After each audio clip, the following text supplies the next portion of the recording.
Hello दोस्तों, my name is Manoj Kumar Nandanwal. आप सभी का स्वागत करता हूं दोस्तों मैं आपके अपने यूट्यूब चैनल में। तो दोस्तों आज हम बात करने वाले हैं अपने नए टॉपिक पे जिसका नाम है कॉन्ट्रैक्टर।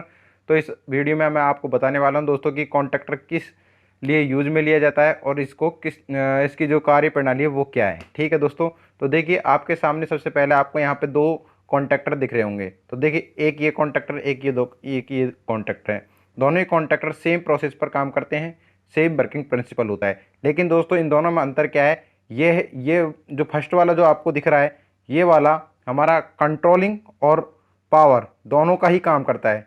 ये वाला जो कॉन्ट्रैक्टर है कंट्रोल और पावर दोनों इसमें कंबाइंड है। लेकिन इस वाले कॉन्ट्रैक्टर में ये सिर्फ पावर पावर सर्किट के लिए ही ये यूज में लिया जा सकता है। इसमें कंट्रोलिंग नहीं है। इसमें कंट्रोलिंग करने के लिए इसमें हम एड ऑन ब्लॉक लगाते हैं या फिर ऑक्सिलरी कॉन्टैक्ट लगाते हैं, जिससे हम इसमें कंट्रोलिंग कर सकते हैं।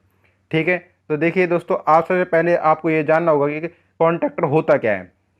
देखिए दोस्तों, कॉन्टैक्टर जो हमारा होता है यह एक इलेक्ट्रिकल स्विच होता है जिसके द्वारा हम सर्किट को ऑन और ऑफ कर सकते हैं। तो दोस्तों आप लोगों ने घरों में बखूबी देखे होंगे कि हमारे घरों में भी स्विचेज यूज में लिए जाते हैं। वो स्विचेज किस तरीके के होते हैं, इस तरीके के स्विचेज आपने अपने घरों में यूज में लेते हुए देखा होगा। इसके द्वारा हम अपने फैन, बल्ब वगैरह जो भी हम चीज़ चला रहे हैं उसको ऑन या ऑफ कर सकते हैं। ठीक है, ये सभी हमारे जो ये वाले जो स्विच होते हैं ये हमारे कौन से स्विच होते हैं, मैकेनिकल स्विच होते हैं, जिन्हें हम मैनुअली जा करके उन्हें ऑन और ऑफ करते हैं। ठीक है, इसके अलावा जो आपको मैं ये कॉन्टैक्टर दिखा रहा हूँ दोस्तों, इसमें क्या होता है, हमें मैनुअली ना जा करके इसे हम बाहर से ही ऑपरेट करा सकते हैं, ऑन ऑफ कर सकते हैं। सिर्फ इतना ही अंतर होता है। तो देखिए दोस्तों इसकी वर्किंग प्रोसेस देखते हैं, इसको कहाँ पे यूज में लिया जाता है वो देखते हैं। देखिए दोस्तों आपके सामने जो ये कॉन्टैक्टर दिखाई दे रहे हैं, हम यहाँ पर देख रहे हैं कि इन वाले कॉन्टैक्टरों में देखिए ये जो एक तो ये पार्ट है और ये पार्ट है, यानी ये कॉन्टैक्टर को दो पार्टों में बांटा गया है। तो सबसे पहले जो पार्ट है इसको हम क्या कहते हैं, पावर टर्मिनल। क्या कहते हैं, पावर टर्मिनल बोलते हैं। इसे हम पावर कंट्रोलिंग के लिए लेते हैं। और ये जो हमारा होता है ये कंट्रोलिंग टर्मिनल होता है, यानी कि कंट्रोल टर्मिनल होता है।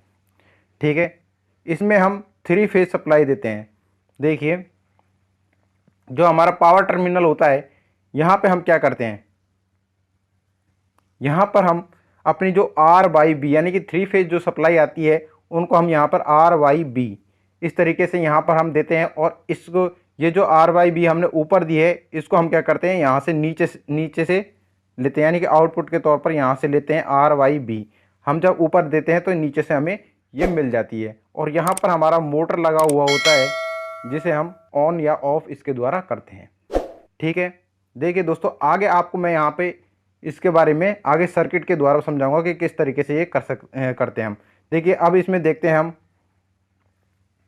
यहाँ पे देखते हैं दोस्तों, यहाँ पर आपके सामने एक प्लंजर दिखाई दे रहा है, जो कि ये वाला जो प्लंजर है ये क्या है कि जब भी हमारा कॉन्टैक्टर ऑपरेट होता है, यानी कि इसकी जो कॉइल को जब हम वोल्टेज देते हैं, जितनी वोल्टेज इसकी रिक्वायरमेंट होती है, तो ये क्या करता है, जैसे ही इसे वोल्टेज मिलती है तो ये नीचे की तरफ धक्का लगता है, क्योंकि इसमें एक कॉइल होती है जो कि एक मैग्नेट फील्ड बनाती है, जिसके द्वारा ये क्या है कि इसमें लगा हुआ प्लंजर जो कि एक मेटल का प्लंजर होता है, वो मैग्नेट बनने के कारण अपनी ओर खींचता है। खींचने पर क्या होता है दोस्तों, यहाँ पे जो ये टर्मिनल, पावर वाले जो टर्मिनल लगे हुए हैं, ये क्या है कि पहले जब ये नॉर्मल स्थिति में होता है तो ये दोनों कॉन्टैक्ट आपस में अलग हुए होते हैं, यानी कि जुड़े हुए नहीं होते।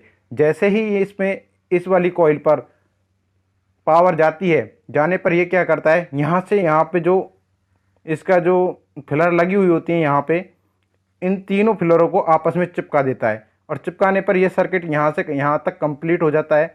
और यहाँ से हमें नीचे क्या होती है, हमें पावर मिलने लगती है, जिससे हम मोटर को ऑपरेट करा सकते हैं। इसी तरीके से यहाँ पे भी ये लगा हुआ दोस्तों, ये जैसे ही अंदर जाएगा सेम प्रक्रिया इसमें होने लगेगी। तो देखिए आगे देखते हैं हम। देखिए दोस्तों ये हमारे पास में इस तरीके की एक कॉइल होती है, जिसमें यहाँ पे देखिए कॉन्टैक्टर में A1 और A2, प्रत्येक कॉन्टैक्टर में आपको दो टर्मिनल जरूर मिलेंगे जो कि A1 और A2 होता है।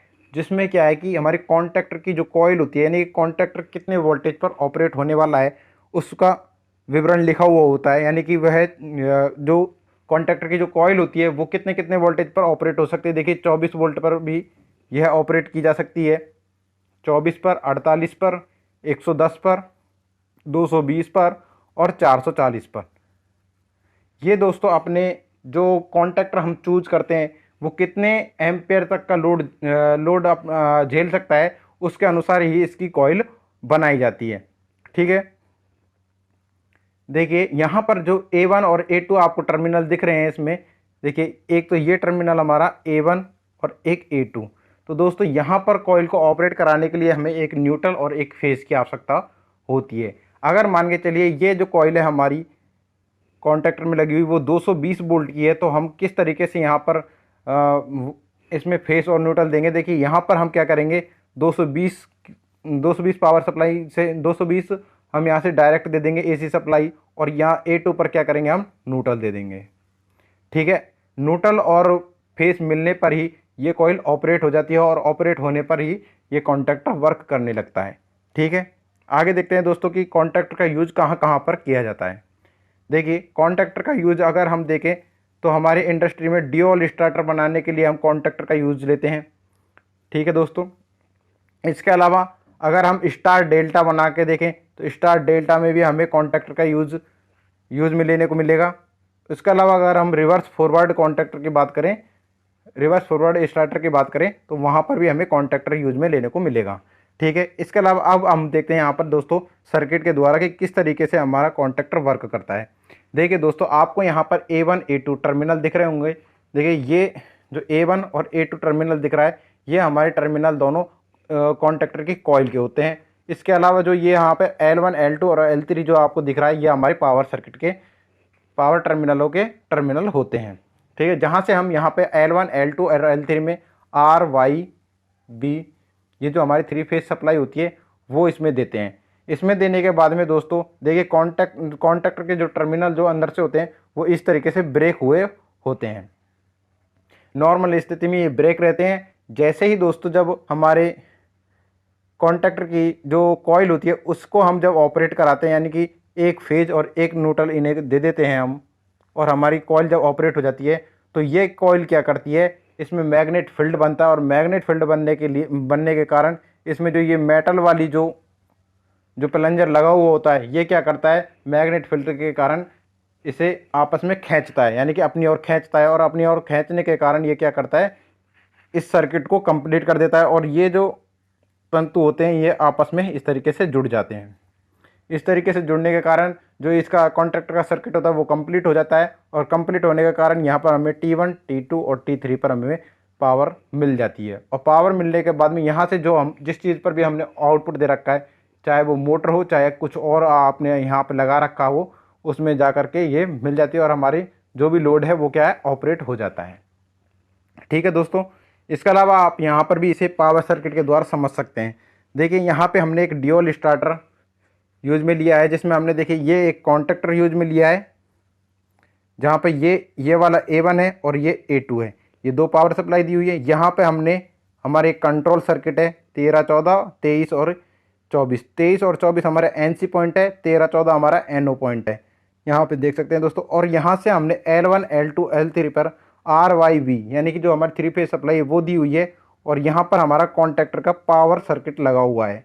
अभी देखिए दोस्तों, नॉर्मल स्थिति में ये आपस से यानी कि ब्रेक हुए जो सर्किट है वो ब्रेक है। जैसे ही हम यहाँ पर कॉन्टैक्टर पर फेज और न्यूट्रल देते हैं तो ये क्या करता है, इस प्लंजर को अपनी ओर इस तरफ खींचता है, और ये जैसे ही इस तरफ खींचेगा तो ये क्या होगा, ये सर्किट इस तरीके से कंप्लीट हो जाएगा। और कंप्लीट होने के बाद में वो 3 फेज जो पावर आ रही है वो हमारी मोटर को मिल जाती है, और मोटर स्टार्ट होने लगती है।